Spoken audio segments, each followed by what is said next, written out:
That dark, never-scrubbed skillet isn't dirty at all. It's oil that's been heated over and over until it turned into something closer to hard plastic than grease. The cooks who taught you never scrubbed it back to bare metal, and it turns out they were doing exactly the right thing.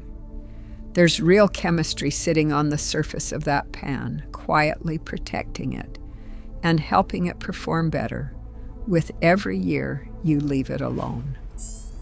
Stick around, because the reason modern cleaning advice gets this backwards is about to make a lot more sense. Cast iron starts out rough. Straight from the mold, the surface is full of tiny pits and pores, far rougher than a non-stick pan or even polished stainless steel. You can't see most of it with the naked eye, but it's there, and it creates a problem the moment the pan meets a kitchen. Bare iron like that rusts fast, and it grabs onto food instead of releasing it. Leave it wet for an hour, and it can already show orange spots, and an egg or a piece of fish will grip that rough surface hard enough to tear apart when you try to lift it out. That's true even for a pan straight off the shelf. Some arrive with a light factory coating, meant only to stop rust in shipping, and once that's stripped away for real seasoning to begin, the bare iron underneath is just as rough and just as reactive as it's always been. So something has to fill in that roughness and seal it off from water and air, or the pan is useless. That something is the dark coating sitting on your skillet right now, the one you've never fully scrubbed away. What it's made of, how it keeps building year after year, and why scrubbing it back to shiny metal undoes all of it, is exactly what explains how your pan works. It's easy to picture that dark layer as leftover grease, but that's not what it is. Seasoning is cooking oil, pushed past its smoke point again and again, until the fat molecules break apart and link back together into a material closer to hard plastic than liquid fat. The fats that do this best are unsaturated, the same kind found in flaxseed oil and most vegetable oils. Heated in a thin coat above its smoke point, an oil like that hardens into a glassy black film that fills every one of those microscopic pores in the iron. Saturated fats like lard can build a coating too, just slower, since those fat molecules are more stable and less willing to come apart under heat. Heat is doing real work in that process, not just drying the oil out. It pushes the fat molecules to break into smaller fragments, and those fragments link back up into long chains. The same basic idea as how a liquid resin hardens into a solid plastic once it's cured. Too little heat, and the layer stays soft and sticky. Too much, and it can scorch and flake instead of bonding. Once that film hardens, it stops behaving like oil entirely. It resists water instead of soaking it in, which is what keeps rust from taking hold, and it stops food from bonding directly to bare metal, the way it would on a rough, unsealed pan. That's the layer sitting on your pan, a real chemical transformation, not a buildup of dirt. The color and shine you've been looking at for years is the coating doing exactly what it's supposed to do. And every time you skipped the steel wool, you let more of it survive. That first coat of seasoning is just the beginning.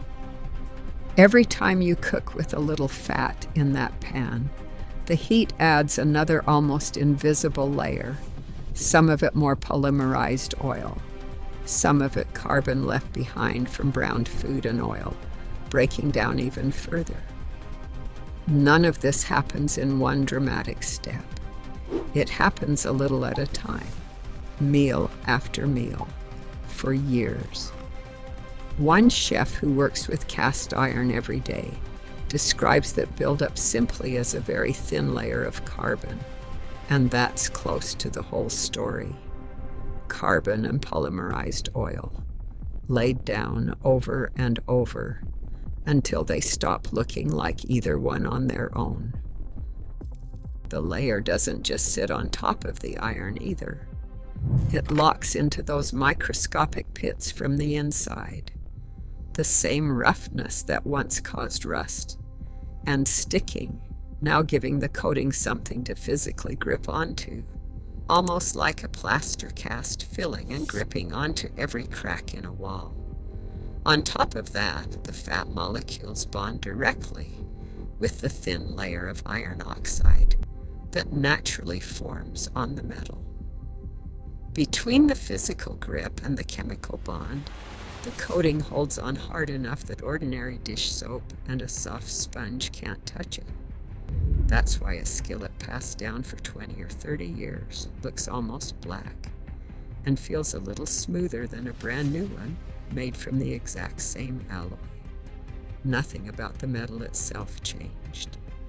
What changed is the number of years it spent building up layers instead of getting scrubbed back down to zero. Every year you chose to wipe that pan out instead of scouring it clean. You were adding to a coating that does more than keep food from sticking. It changes how the whole surface handles water in a way most cleaning advice never accounts for. A lot of modern cleaning advice spends its energy on the wrong villain. Dish soap made today doesn't contain lye, the harsh ingredient that once filled most household soap and really did strip seasoning down to bare metal. Because of that, a rule spread that soap and cast iron never mix, and the old instinct to skip it didn't come from superstition. It reflected a real problem, generations before anyone could explain the chemistry behind it. That rule just outlived the soap that caused it. Mild dish soap on a well-built coating doesn't undo it. What actually damages that layer is leaving the pan sitting wet, scrubbing it with steel wool or a harsh abrasive pad, or working it back to a bright, shiny finish out of habit. Water sitting against iron for too long restarts the rust process from the pores outward, and heavy abrasion strips away layers that took years to build. Plenty of cast iron cooks still finish by setting the dry pan back on a warm burner for a minute just to drive off any moisture hiding around the handle or in a seam. That's not superstition either. It's closing the one where water could sit against bare metal and start trouble. Notice what's missing from that list. Soap isn't on it. A quick wash with a little dish soap and a rinse, followed by a real drying, does nothing to the coating underneath.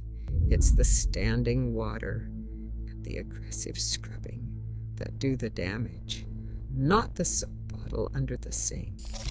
So the habit worth keeping never really came down to avoiding soap. It came down to never chasing that clean, bare metal look and always drying the pan fully before it settled back into the cabinet. If that's what you've been doing, wiping it out and drying it instead of scrubbing it down to shine, you are protecting exactly the thing that matters, even without a chemistry lesson to explain why. Put all of that together and it stops being three separate facts and starts being one system. Rough iron gets filled and sealed by a real polymer coating. That coating gets reinforced year after year with more polymer and more carbon, and the whole thing locks itself into the metal through a mechanical grip.